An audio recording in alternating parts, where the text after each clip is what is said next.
So imagine this. This is what I teach. Your life is like a sandwich, and your job is like a tomato. And so if you are only having a tomato for lunch every day, it can be the juiciest, ripest, most like amazing tomato in the world. And you're like, oh my gosh, I'm so lucky to have this tomato. But if you're just eating that tomato every day for lunch, that's not good for you. It's not nutritious. You're going to get sick of it. And also, what if one day that tomato's soggy? Then your whole lunch sucks. So what you gotta do is you gotta work on your sandwich.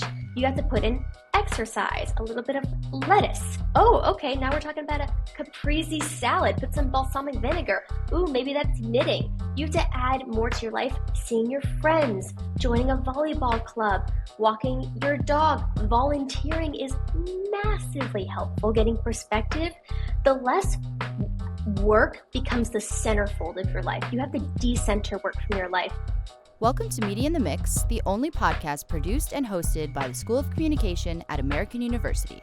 Join us as we create a safe space to explore topics and communication at the intersection of social justice, tech, innovation, and pop culture. Welcome back to Media in the Mix. I'm your host, Grace, and today we have an exciting guest, Erin McGoff. She is an award-winning documentary filmmaker, director, editor, and focuses on impactful storytelling. After graduating from our very own School of Communication at American University in 2017, she received a Pulitzer Center Fellowship for her debut feature documentary, This Little Land of Mine, which was on Amazon, and garnered festival accolades and international distribution. She's also directed other shorts like Southern Sustainability in 2018 and New York is Silent in 2020, and has done commercial work with major brands, which we can talk about today as well. In 2021, she gained popularity on TikTok and Instagram for her career advice channel, Advice with Erin, amassing over 5 million followers. She's been featured in major publications, and what I just saw recently, that you had your very first TV appearance. We can talk about that as well. I know we shared that on our SOC page. Everyone was super excited to see it. And recently launched a YouTube show called No One Knows What They're Doing, which I feel that. I do definitely feel that. Anyway, yes, I just want to say how excited I am to have you on, and I'd really love to just kind of take you down a little memory lane kind of with your time at SOC. So if you don't mind just starting with that, kind of telling us a little bit about your time at SOC, if there were like any highlights or a class you loved or a project that stood out to you, kind of where you're at there. Of course. Yeah. Well, first of all, thank you so much for having me. I'm so excited to be talking to another Eagle. So I actually transferred into American. I went to Drexel University in Philadelphia my freshman year. Nice. Didn't love it. Then I went to Scotland for a semester and I studied wine, which was really fun. Awesome. But I was there during the Scottish referendum when Scotland was trying to actually leave the UK. And that was when I kind of made my first documentary and got into documentary. And I realized that AU was a great place for me to maybe transfer. I was from the DC area, and so I transferred back there, and immediately it clicked. It just felt so right. I loved everybody I met. I found everybody so interesting and fascinating. I loved living in DC. I just am so happy that I ended up there. And can you tell us a little bit about this Pulitzer Fellowship that you got? Is that through AU? Yeah. So my senior year, I signed up for an alt break. I don't know if those are still a thing, but it was over Christmas break, I think. And we went to Laos to study the impact of unexploded ordnance in Laos. Laos is the most heavily bombed country per capita in the history of the world. The U.S. bombed Laos during the Vietnam War, during a secret war. And I joined that program because I actually visited Laos in high school and found it to be the most beautiful place I'd ever been in my life. And I hadn't heard much about it. But when I was there, I didn't see any bombs. Everybody there was incredibly kind. So I just became very interested in this topic. So I went there, we met with the ambassador. It was just this incredible program where I got to really learn a lot about Laos. Like we met with monks and politicians, and it was just, it was life-changing. And I realized that I had so much information. I had all these connections to Lao people. And I was like, I'm going to bring the story back to America. And it was Bill Gentile, who's one of my favorite professors in American. He's amazing. Yeah. Yeah. And he made it happen. I made a little short teaser and I just said, this is something that I want to cover. He was like, Erin, you'd be a great fit for a student fellowship at the Pulitzer Center. Awesome. And I remember Kim Sawyer, who actually recently just left the Pulitzer Center, was a great mentor. And they supported my project. And it was fantastic. Yeah. That's amazing. We've had our last 3 guests have mentioned Bill in their like Oh, SOC career, and it's just so awesome to hear those shout outs because he's still doing that. He's still doing that for our yes. students. So Hmm. so cool to He's a hear. gem. Yeah. He really is. He really is. And I guess I'm going to jump to this question just because that kind of plays off of this. But do you have any advice for our students in terms of like networking with your professors and kind of like getting to know your professors? Because we try with this podcast also to kind of like break that barrier a little bit. I know sometimes it can be intimidating or you're extremely introverted, so it's just not something you want to do beyond class. But can you just kind of shed light on just the positives to that? Oh my goodness. I went to office hours as much as I possibly could. I remember I would go to Chris Palmer's office hours all the time. I think it was like once a week, maybe every other week I'd go and we would just talk about our careers and he would just give me like general life advice. And I don't know why anybody wouldn't go to those. It's like one-on-one mentoring with people who have been where you have been Yeah. and they have connections, industry Hmm. connections in DC. And it's just like that's a great way to get internships and get opportunities. I mean, I think the network that American provided was actually more valuable in a lot of ways than like the things I actually learned in class. I mean, I learned great things in class, but gaining access to the professors was actually what made the largest impact in my life. That's awesome. And you're right in DC too. So I feel Yeah. like that's really valuable as well. And then just a little side note on kind of this project that you did when you went to Laos. So, what advice do you have? Because we get this question a lot when you're stepping into another culture, maybe, or a group of people that you might not be around every day or might not know. Even let's say you don't know much about it, but you want to do this project. Is there kind of any advice on how you navigated that? Oh, absolutely. Hire them and get out of their way. That's exactly what I did. And I That's don't see awesome. another way of doing that. Hmm. I hired a loud production company. I worked with a loud producer. Every, I had them do most of it. I Yeah. raised the money here and then I sent it to them. I didn't even pay for me to go over there for development because I was like, what am I going to do?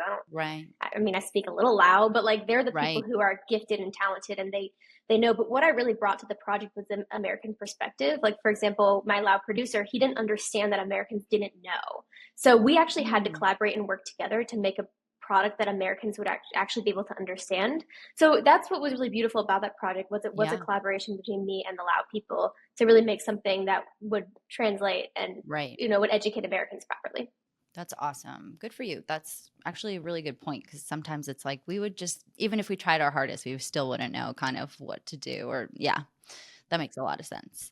I love that. Any pointers on how to like pitch ideas? Like when you come up with a documentary idea and you're pitching or you're kind of like bringing this idea to light, do you have any advice there? Yeah, so the documentary landscape has dramatically changed in the past 4 years. Yeah. And it's like very, very different. So, like, when I graduated from AU, it was Hmm. like, okay, you pitch like a sales agent or you pitch a production company that already works with Netflix a lot, and then they greenlight Right. it, and then you go make it or you get a pre sale.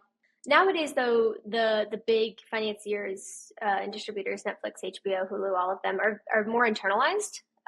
So Okay. you really have to get into the companies to really get anything greenlit, and they like to work with people they've already worked with. Gotcha. So Okay. I would recommend to anybody out there who's like really trying to get some. There are two different approaches you can take. You can get something pre-sale, like pre-funded, which is Hmm. incredibly difficult if you're early in your Yeah. career because they're just not going to gamble on you. Like the Right. amount of people who've tried to shove me off my own projects because they're like, it's just semantics, and I'm like, okay, then Yeah. anyway, Yeah. and try to put somebody like a big notable older male director on. Right. It Right. happens a lot. It happens a lot. Yeah. And so Yeah. getting a pre-sale is really difficult if you're early on in your career.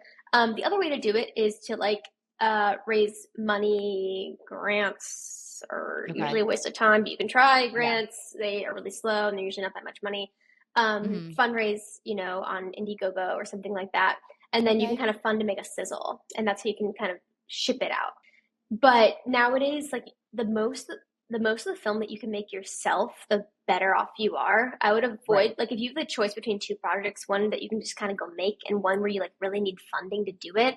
I would pick Yeah. the one that you can just go make on your own. Like Bing Yeah. Liu made Minding the Gap, which like crushed Sundance a few Yeah. years before the pandemic, and he just made that on his own and with his own Yeah. camera, and it just like boosted his career. And you see that over and over again with Sundance.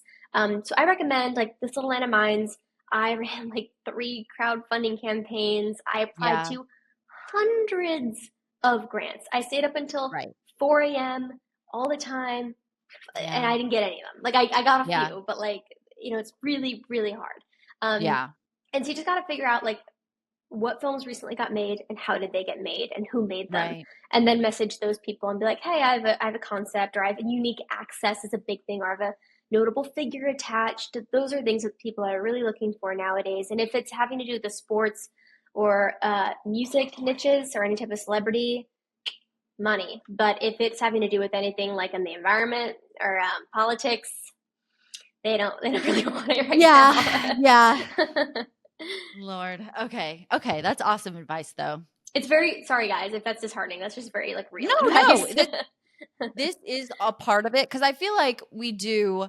The reason why I started this podcast is because things like that I really appreciate when you kind of get a really transparent look at just for anything, really anything, but more so like what to expect when you go into the process. I think that sometimes can help like ease a lot of anxiety of like, I have this idea, we're going to go forth, but what to expect, And I feel like that, like there are some blows and it like lessens the blow a little bit, So yeah, and you're totally right. Like just don't like abandon projects. Just kind of keep them in your back pocket, and yeah, maybe like something big will happen. Go out and film, when you can.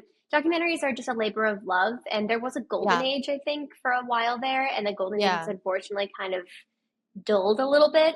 yeah, But there's still a lot of money in the film industry and a lot of money to be yeah, made. But it's just more about who you know now more than ever. right, So the more people you can know, don't ever burn bridges.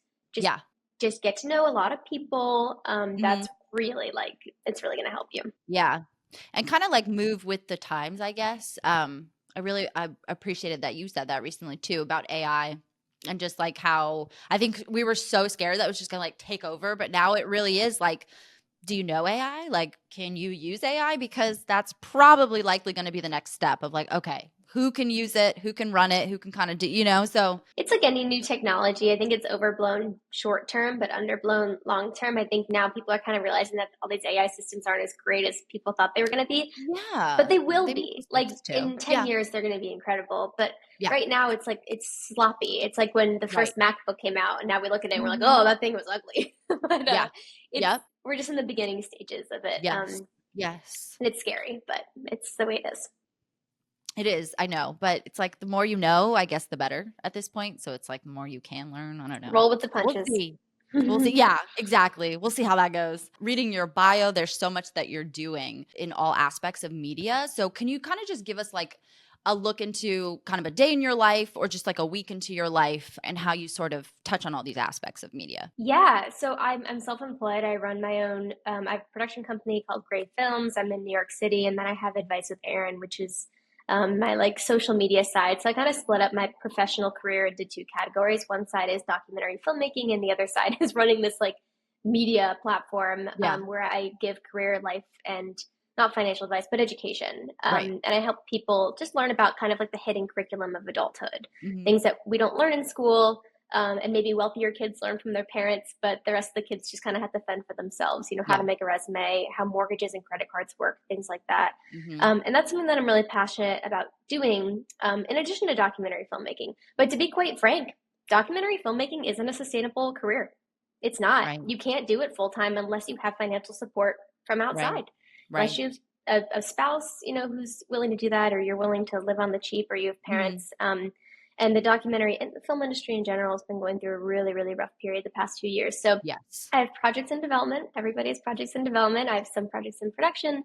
But mainly I've been focusing on Advice with Erin because what I've realized is that I want to make a positive impact in the world. I Yeah. want to like empower people with information to unite humanity. And that's why I got in a documentary. I wanted to make positive documentaries that told Yeah. truth and revealed stories, but at the end of the day made the world a better place. Hmm. And I realized that if that's my overall mission, a great way to do that, and actually a more efficient and effective way to do that, is through social media. Right. And so from 2020 to 2022, I actually worked at National Geographic. They hired me to Okay. creatively direct and launch their TikTok account. And that That's was a really great way awesome. for me to meld my two passions Yeah. together. But yeah, I So mean, cool. working in media these days is Yeah. definitely interesting. It's an up and down. It's just like up and down. You never really know what to expect. Follow-up question to that, kind of based on how the world came to be after the pandemic, and then it was just kind of like we're slowly trying to still, I feel like, ease back into it, and they're saying like COVID's taken another turn now, so it's just a lot going on. How did you navigate that kind of? I guess it was only really just 2-ish years after graduation, so it's like, it was that also part of the reason why you kind of launched Advice with Erin, because you were like, you know what, this is a tool I can do at home, I can do from anywhere. Can you just kind of shed light on that as well? Absolutely. So I graduated and I couldn't get a full-time job because I was headed off to Laos in a few months to go film. Right. So I started to freelance in the DC and Baltimore area just to make ends meet. I moved back in with my parents and I just was Yeah. hustling. I mean, I was working on reality TV commercial. I was Okay. spending so much time in my car, 14-hour days. It was a Yeah. grind, and I liked it. It was really tough, but I was just trying to make, I was making like $200 a day. Like it just was a grind, learning a lot Yeah. about the film industry. Um, and I went, made my documentary. I'm very, very proud of what I accomplished. I premiered it in 2019, Mhm. bootstrapped every last penny to pay for it. And yeah, we premiered it. It was fantastic. It played at Mill Valley, won all these awards, and then I moved to New York City off of the heels of that. And I was like, had all these meetings set up with these great production companies. I had my freelance editing career. I was, charging great Mhm. hourly rates. I was working on projects I liked. Life was so good. And then 3 months later, the pandemic crushed New York, and Right. I had a few projects that were lingering, but then pretty much everything dried up. And fortunately, I had a little bit of an emergency fund that I could use, and I was living with my husband, but it really dried up there for everybody. Yeah. And so I downloaded TikTok just like every other bored millennial, and I got Yep. scared and deleted it, and then I re-downloaded it, and I thought it I was just love really that. cool how people were using the platform to tell stories, and Yeah. I thought it was really cool how videos could reach people through this very powerful algorithm.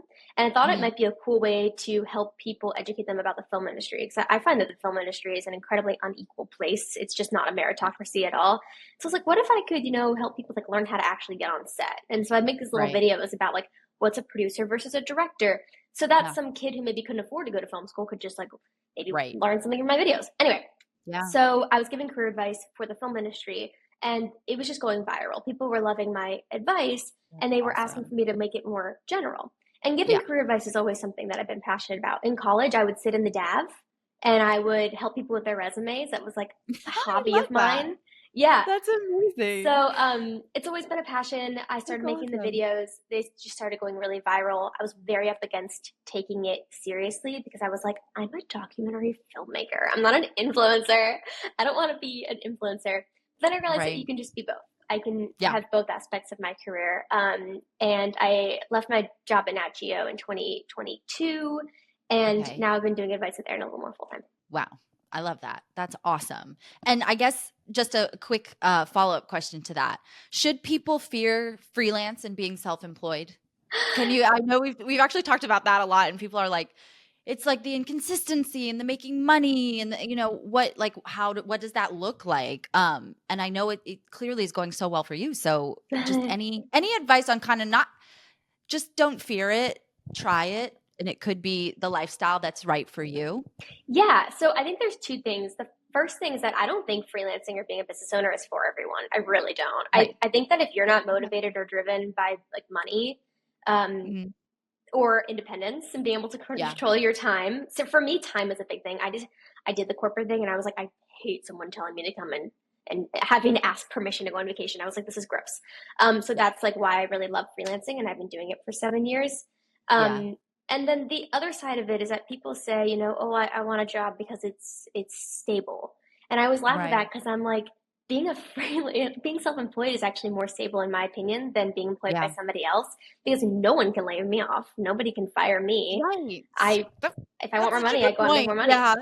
Yeah. Yeah, it's actually very, very stable. What you need to do is be extremely good with money. You Yeah. need to be on top of your shit when it comes to money. You have to have a good Right. emergency fund, and that isn't going to happen overnight. You kind of need to Yeah. ease into your freelancing career as you work your day job, don't quit your day Right. job.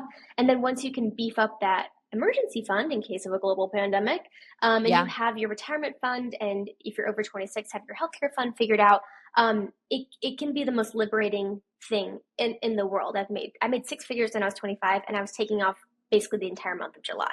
You know, That's awesome. yeah, it Yeah. can be really liberating. So if anybody's listening to this and you're thinking about freelancing, I would say like just try it on the side. And if you Yeah. start getting clients and you start getting to a point where you can't balance both jobs anymore and you have Right. that emergency fund, take the Mhm. leap. It might be the best thing you've ever done. Yeah, I love that.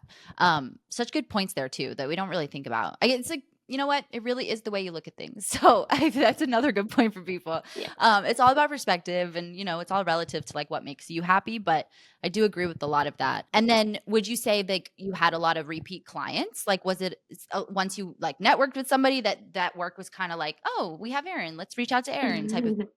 Oh, yeah. That's Yeah, where the being great to work with tool comes in. yeah, People hire people they like. yes, So I'm a big permalancer. People, this is something that I teach. I have a freelancing webinar that I do, but where you want to get is to a point where you're permalancing with companies, where you're on like 3 month contracts, or maybe you're on like, a retainer model. And so people think like when you're freelancing, you're just constantly clawing for new clients. That's right. maybe true if you're a bad freelancer. If you're a great freelancer, the companies Yeah. are going to be begging you to be full time. The amount of companies that tried to get me to sign up to be a W-2 worker for them, and I was like, no, stay away. Not what I do. Yeah. I'm not coming to your all hands meetings, okay, Yeah. guys? Separation of church and state. Oh, yes. You Yep. need to yeah, eventually you want to get to the point where you have like 3 or 4 clients who are paying big bucks to have you on Yeah. their retainer, and that is like when you were coasting. Okay, that's good to know. I really love that you just said it's kind of like how you are to work with. Would you have any advice for our students on kind of like what skills they can be working on right now? Because that all kind of plays into right after graduation. It starts. It could also start. I know a lot of students that we work with that are freelancing right now, which is like so awesome. I'm like, oh, Yeah. that age, I would have been like, no, okay. But yeah, just any advice on like what skills they could be working on right now, even though maybe they're not in the workplace yet, or they're kind of like not out there doing their thing yet. These are great questions. I can so tell that you're an SOC student because they're so great. So something that I try to teach, but it's kind of hard on the internet. I mainly do it like one-on-one, is to have a freelancer mindset, even if you're trying to get a full-time like corporate job. Mhm. A lot of the times people go into job interviews and they think, okay, I'm going to try to make my case to this company and fingers crossed they're going to hire me. No, when you're a freelancer and you interview with a company, which is why like I've done hundreds of interviews. When you're a freelancer, Yeah. you're constantly interviewing. You are a package deal. So like Yeah. I'm a professional video editor. I specialize in these things, and I'm seeing if this client would be a good fit for me and if I'd be a good fit for them. It's a mutual Mhm. decision. And I am like I'm like a little company. I'm like a little package deal. Like they get my services, and like that's the mindset that a freelancer has. And I Yeah. think that everybody should go into their career thinking about what product are they? Like what package are they? What is the company getting from you? Like for example, with me as a freelancer, I say, yeah, I'm going to edit your video. I'm going to deliver them on time and I'm going to work with you until they are like exactly what you want. And also, Right. I am going to be a pleasure to work with. When we get on Yeah. meetings, I'm going to be present with you and I'm going to ask you what your weekend was and I'm going to have a joke and I'm going to, not be in my pajamas. You're going to like working with me. And I think that's something that people have to uh, kind of like shift your mindset. When you're graduating college, you go in, you think, what do I have to offer? You have a lot to offer when you first Yeah. graduate. You have your Right. youth, you have your time, you have your energy, Mhm. you are a sponge, you're new. Like that is so enticing to employers. Right. So you just have to be confident and sell yourself again as like imagine like you're a specialist and they're hiring you for something. And it's, I guess, all about self-branding too, Yeah, kind of like how you want people to see you, which is so important. exactly. So, safe to say, you're working on a lot all the time. Any pointers on kind of how to avoid like burnout the best way you can? Obviously, it can happen, and it's really good to listen to your body and your brain and everything that's kind of going on Yeah. while you're in that like cruise control mode. But yeah, just any advice on that? Just kind of like I think we get caught up sometimes when we're working for ourselves of like, I can do this, I can keep going, I can hustle. But we do like to give advice on that work-life balance because I think that's super important. So yeah, any Absolutely. advice there? Yeah, I speak on burnout a lot, and I also suffer from burnout a lot Yeah. because I'm a total workaholic. So the way that I think about burnout is that there's two different types. There's physical Mhm. burnout, and then there's emotional burnout. Okay. And a lot of the times people suffer from both. But the physical burnout, for example, is like a stay-at-home mom. Like she's really passionate about her children. She loves her children. She loves caring for Mhm. them, but she's just like physically exhausted.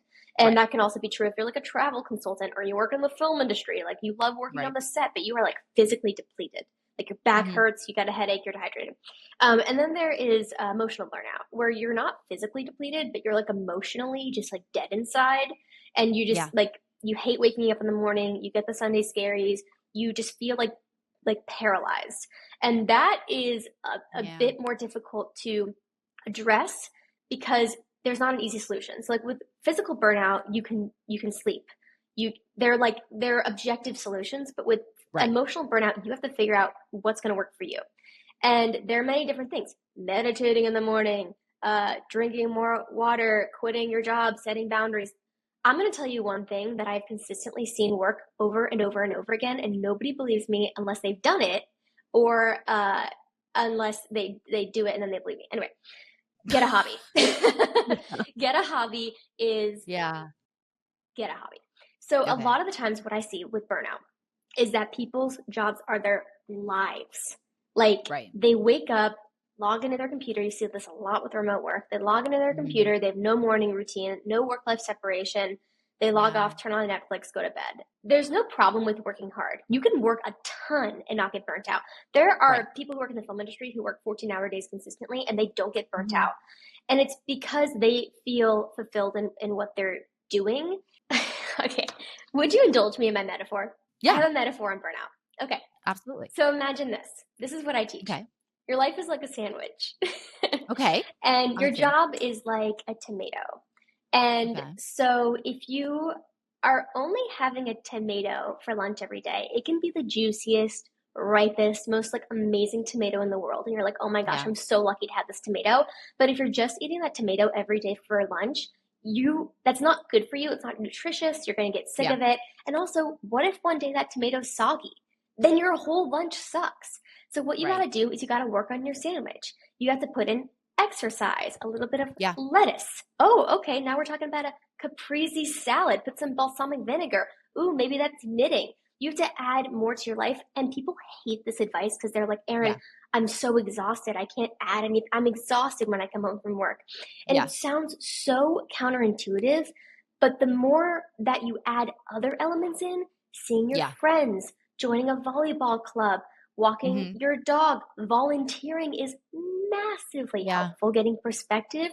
The less work becomes the centerfold of your life. You have to Yeah. decenter work from your life. There's also an author named Arthur Brooks who writes on happiness, and he has some great articles Ooh, on okay. um, Write that down. like what makes you happy in your job. So I think it's also important to Yeah. improve job satisfaction, but people focus, I think, a little too much on trying to make their job enjoyable and not enough on trying to just add in more color to your life, more elements of that sandwich to just make a richer life outside of work. I love that. And I actually just thought about one of the videos you made recently, which was like before we even scheduled this podcast, it was like my epiphany moment because you made a video on like kind of like lifestyle versus do you want a career life or do you want a lifestyle life? And it just hit me that like I was leaning towards one, but I was so unhappy. And I think I should be on the other side of it, which is kind of like building things around my lifestyle. Yeah. Because I'm the same way. Like if I don't have a lot going on, or if I'm not like,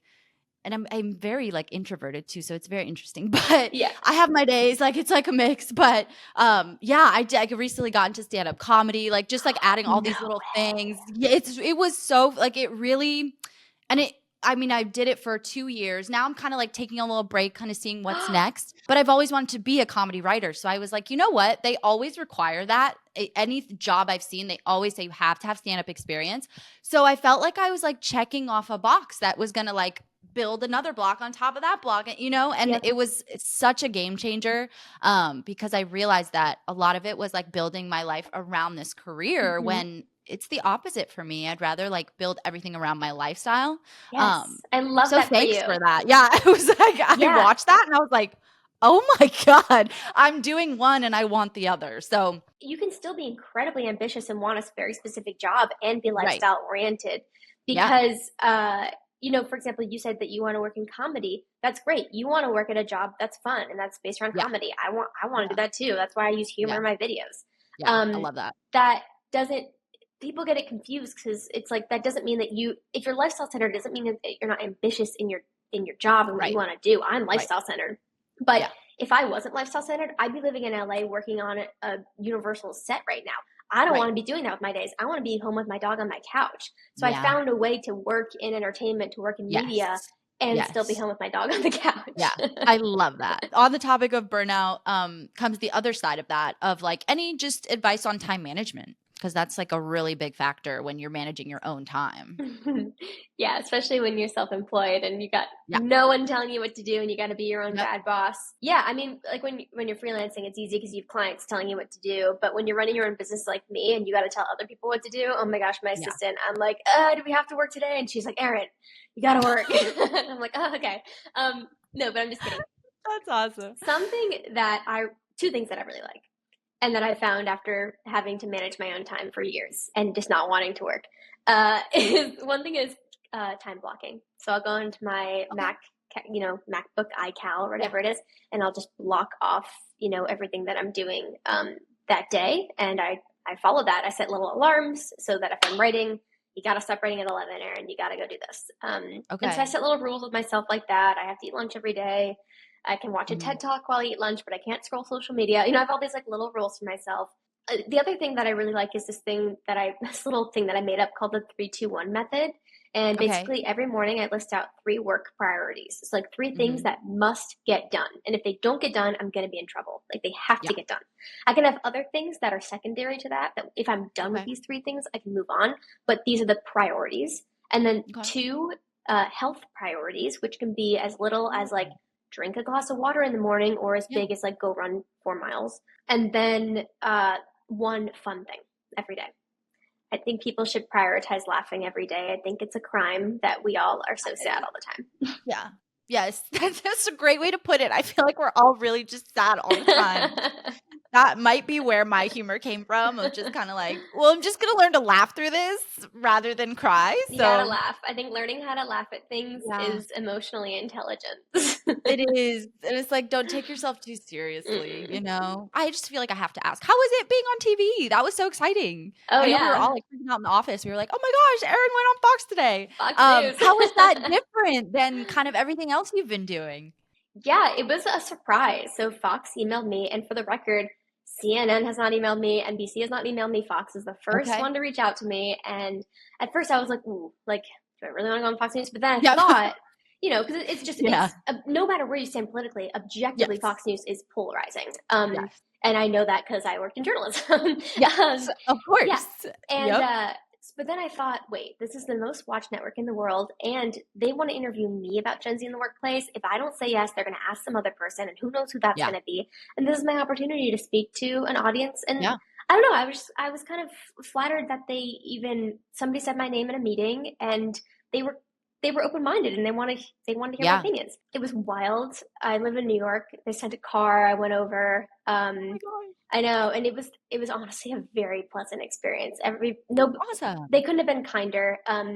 It was stressful because they don't tell you what they're going to be asking you before you go on. Oh wow, okay. Yeah, they don't prep you at all. They want you on the spot. And I didn't want to look like a fool. Yeah, you did great. And CNN call me, everybody else can call me, but Fox called me first. Shout out to anybody listening. Congratulations on that. That's very cool. It's like cool to just know that you're reaching people, and that's awesome. I guess now we're actually, coming to the end. Where I know you have the production company, you have Advice with Erin. Is there anywhere you see it going, anywhere you want it to go? Just the next steps, or kind of where are you at? Yeah. in your own professional growth? It's a great question. I definitely have some very exciting projects in the works that I can't like quite announce yet. I hate when people say that, but I think Yeah. it's actually true. Like I asked No, them, I was like, I have sympathy for that because it really is true sometimes. Like you really can't say I'm like, I anything. sound like So such a diva, but like I like I'll get in trouble. Like I'll say things and like, Erin, you weren't allowed, and I'm like, oh, sorry. sorry. Whoops. That's hilarious. But I have a couple irons in the cold. What is it? Rods in the fire. Something in the fire. Hats I'm juggling. I'm like so bad at saying The marshmallows. phrases. um, but overall, I think my goal is to Reese Witherspoon it. I would like to eventually just start my own, like, I mean, I have my own production company, but like fund my own projects, greenlight my own projects. Something that really bothers me about the film industry is how you just have to ask permission to do everything. And I feel like there's this club, and if you didn't get into this club before like 2020, that you're just like not going to be able to be successful. And so I would like to be able to listen to pitches and say, okay, let's do this. And then, I don't know what the distribution is going to look like in 10 years. But I'm really interested in financial literacy and awesome. like scams and fraud. That's something that I'm really fascinated. And so, maybe that could be some big projects down the road. Definitely working on some stuff there. Yeah, that's awesome. And so important because they're really doing a good job these days with these scams and such. Very like convincing. I've even gotten a few of them and I'm like, what is going on? And you get so excited, which is why it's like such a crappy feeling. I know. But that's awesome. That sounds great. And good luck with everything. Is there one piece of advice you would have liked to know early on in your career that you kind of know now that you wish somebody told like young Erin this piece of advice? And then the other question is, what is kind of the biggest lesson you've learned in your career specifically? Or it could be life too. The thing is that there's nothing really that I wish I knew, because learning the things is what builds character and experiences, and I wouldn't be where I am without making mistakes and learning things along the way. So there's nothing that I wish I knew. I think something that would be been beneficial for younger Erin to understand is that money is liberating. So like a lot of the times people are like, follow your passion, don't just do it for money. But the thing is that money, when you have money, you have more choice and you have more freedom. And that's like a fact. Like if you have like a financial backing and system, it gives you more leverage to quit that job when it gets to the point of it being toxic. And I think it's just really important for people to really prioritize having savings accounts and having that backup. If I didn't have that during COVID, it just wouldn't have been great. So I think like, follow your passion for sure, but don't like go broke, just trying to be a full-time documentary filmmaker. Maybe get like, a corporate job for a year or two and do gigs on the side. And there's nothing wrong with that. Nothing wrong with making money. You're not a sellout, Yeah, for sure. For sure. That's such a good point. And it's like, if you want to Reese Witherspoon it, you need that, it's like, that's kind of how it goes. And yeah, I think about that all the time. I'm like, the money would open up the doors to do the passion project. So exactly. Like, and a lot of people do that. Balance. Yeah. Mm-hmm. Absolutely. And then just any life or career lesson that you want to share with everybody that you feel like might be helpful, or just something, pertaining to the entertainment industry, whatever it may be. The common issue that I hear a lot from people, and I don't blame them, I truly think it's a direct result of COVID, is this feeling of like, I don't know what to do next. And I think there's a misconception that clarity creates movements. Like once I have clarity, I'm going to go do this thing. But it's like almost never the case. Movement will create clarity. So you just have to get off your phone and get off your laptop and get out of your room and go out and like do literally anything. Like bartend. I drove Uber. I drove Uber in DC at AU. Yeah, I nannied in DC. I organized closets. I dog sat so much. And I met so many people. The girl I nannied for, she worked at Discovery. Like that's how you meet people. It's out of context networking. That's how you really meet people and make connections. And you just want to collect connections. You want to collect contacts, and that's going to make you more powerful in the future, because you go on LinkedIn and you look up this job, and if you never met anybody in your life, you're not going to know anybody who works there. But if you were in a sorority, like I was in a sorority, now I have hundreds of connections, and I can say, hey, we were in the same sorority, Do you have an internal referral program? So it's just Yeah. about collecting connections and associations. And, it can be that you're part of a volleyball team or you're part of a certain faith. It can be all of these different things. So just finding ways to make a lot of connections with people. And the way that you do that is by getting off a screen, because everybody's applying to jobs on these massive job boards, and it's called the fire hose effect. It's clogging them up, and it's a terrible way to try and get a job. The way to get a good job is through personal connections, and people hate to hear that because it requires them not to just click easy apply. They're actually got to have a conversation with someone, but it makes it a lot easier actually to get it. I haven't submitted a resume. I mean, I'm a freelancer, but if you just know the person, sometimes you can just skip over submitting a cover letter. So that out of context networking that you said, that's so important because, I mean, I don't know if you agree, they are saying this year is the worst year for job hunting, like keeping a job. There's been so many layoffs everywhere. It's really stressful, but you're right. I feel like people are more likely to remember the person they actually met and had a conversation with versus like getting lost in the pile, Well, also there's this really interesting effect that happens. So, for example, if you're a student at SOC and you email the CEO of Nat Geo and you're like, hey, I'm a student. Can I pick your brain over a coffee chat? They're going to be like, no. Like, I get that every day, like 20 times a day. But oh, they need somebody to watch their golden doodle in Bethesda? That's so funny. I signed up on Rover to watch dogs. Oh my gosh, you're the CEO of National Geographic. You're now in their house watching their dog, looking at pictures of their kids. Like, you're just in a different context, so they're more willing to talk to you. Like a podcast, for example, is a great way to get to know people. I mean, look at this. We've been talking for like an hour. In context networking, people tend to kind of close up a lot. But out of context networking is a great way to like get to know people in more loose environments. I was going to say, and it's like, it kind of takes away that pressure of like the professionalism and kind of like, how am I looking right now? How am I sounding? How am I, all that stuff. I love that. That's out of context networking. Okay. I'm going to remember that one. I love that. And then just last thing, is there anything you would like to talk about, announce, or any, special projects happening? Feel free to kind of give whatever shout out you'd like. Yeah. Well, people can follow me on Instagram at Advice with Erin, and on TikTok at Erin McGoff, and on YouTube. I post a lot of great like free stuff on YouTube. I have my YouTube show, No One Knows What They're Doing, where I interview just like interesting people about interesting things. And people can follow me there. I do have some exciting projects, so those will all be announced on the platforms. And if you ever want to reach out, you can DM me. I get a lot of DMs. You can DM my personal account. It's probably more likely I'll respond there. Or just shoot me an email. Awesome. Perfect. And we will put all your handles in the episode description as well, so everyone can kind of find you and follow you, do what they need to do. Thank you so much, Erin. This was so fun. So fun to meet you. Finally, I feel like I know you because it's like when you follow someone for so long, you like feel like you know them. So. I know. This is really cool. But yeah, thank you so much for coming on. I'm sure this episode is going to be a hit. I hope everyone was taking notes and listening. Well, thank you everyone for listening. Thank you, Erin, for coming on the podcast. Really appreciate it. And if you would like to donate to American University School of Communication, go to giving.american.edu, and I'll see you next time. That's a wrap.